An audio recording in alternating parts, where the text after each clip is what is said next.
V gets yo, what's up, guys? What's going on? Hope y'all are doing well. I wasn't even gonna watch this match, to be honest with you. I was not gonna watch this match. I caught this match 10 minutes into the game.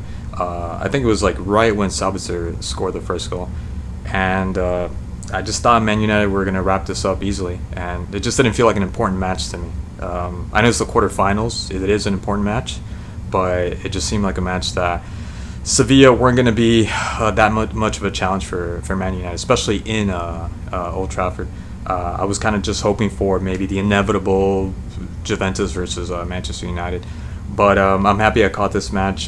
First half, Man United comfortably, very comfortably. It was almost boring to watch. Sevilla didn't have anything in terms of attacking, just seemed kind of more organized. And like I said, not the usual team from the other European Cups that they won in the past. I mean, Sabitzer scoring, of all people, and 2 goals. That was pretty impressive. And then Martial. I haven't heard of this guy since I last stopped watching. It feels like 10 years ago. And I remember the little bit that I think I saw about Martial. I didn't think he was a good player, but apparently I heard people say that when he plays, Man United plays better. So we'll see. I'm going to reserve judgment for later on because I don't know what he plays like. We'll see. But yeah, I mean, with the assist, and he seemed to be doing pretty good in this game. Pretty good up until the switch, and that made sense because Rashford's injured. I didn't catch the old games, and I kind of felt bad. I felt pretty lousy that I wasn't able to catch much of the Man U games. Just watching so many other games, and I kind of regretted it because some of those games weren't that good. And I was thinking, like, should I watch it? I know it's a couple of days later. I love watching Man United play, especially this Man United, because that's the last Man United that I got to see when I started watching again. So Rashford not coming in, that made sense for Martial to come out, just to keep him healthy, just be careful not to have him pull a hamstring or anything. So that was a very smart decision from Ten Hag to pull him out of the game. Speaking of injuries, damn man, my boy Martinez, he got injured, man, and it was so awkward. I hope it just seemed like something popped. I've heard stories. I never had that happen to me, but I've heard a lot of stories where you're just walking. They're just walking. All of a sudden, you hear a pop. Like, was that you? What happened? I don't know what happened. And then maybe a couple seconds later, the pain, afterwards. So hopefully, he's not out for the whole season. Hopefully, it's just a couple games. I mean, you'd be asking too much for him to be back the next game, the second leg game. So we'll see. Just, speedy recovery is all I can say. Because that guy is very, very vital for Man United.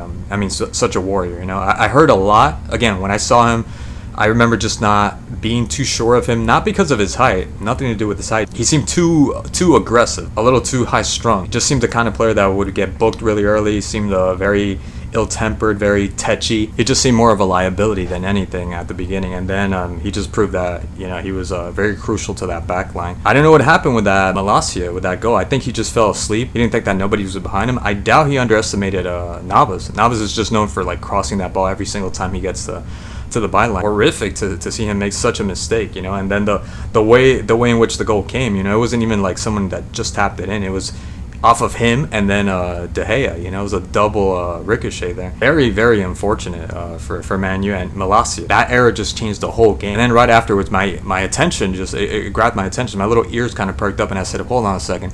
Are they going to come back? Are they going to actually win this? Are they going to tie? I wasn't even thinking of tying it. I was going beyond that. I was like, are they going to win this? Because it just changed the whole dynamic of the game afterwards. It was just all of a sudden they made the substitutions, like I said, with Navas and Yezri. They were just attacking a lot more, something that they weren't doing throughout the whole game. And the second goal, you can't put that on Maguire. You just can't. I know I wasn't around with the memes and stuff, but my brother was. He would send me memes, and I just didn't get it because I wasn't up to date with the world of football and how much of a goofball this guy Maguire was. So I just didn't get it, and I still don't get it. I saw him have a pretty good World Cup, Maguire, and this could have happened to anyone. What a coincidence that his face was right there, hit him off the face. What a freakish goal. What a freakish goal. That was just so weird, I felt so bad for him, coming in. And now that Varane's injured and Martinez is injured, he's going to have to play, right? Him and, what's the other guy, Lindhoff? Something like Lindelof? Yeah. You see, I haven't even seen that guy play. I mean, exciting for me to see just this turnaround because it was a pretty much done game for the first, I don't know, like 70, 80 minutes, and all of a sudden you see this complete turnaround. Anthony almost had a chance to get the 3-0 with the shot to the post. I thought that was going in. That was going to be the 3-0, and it was going to put Sevilla to sleep. And then the semi-goal that Malacia had with Weghorst, giving it back to him. I think he should have passed it to, I don't know who was open on his left side instead of kicking it. I think they lost a little bit of focus and concentration, especially Anthony with that little duel that he was having with Acuna. I mean, that was cool to watch for a while. It just extended a little bit beyond what it should have. It should have been 1 or 2 minutes, but it kept going for like 10, 15 minutes. And I felt that just took him out of his game. And obviously, him coming off, Martial coming off, Fernandez coming off, it did change the game. They didn't have that same attacking force. I like to include Sancho, but I feel that Sancho's still not there where he should be. But yeah, 3 players coming in. Nice to see Eriksen back. Yeah, so it did help Sevilla with changing the game around. Anyways, guys, thank you so much again for watching. That's all I got for today. And as always, I'll see you in the next one. Cheers.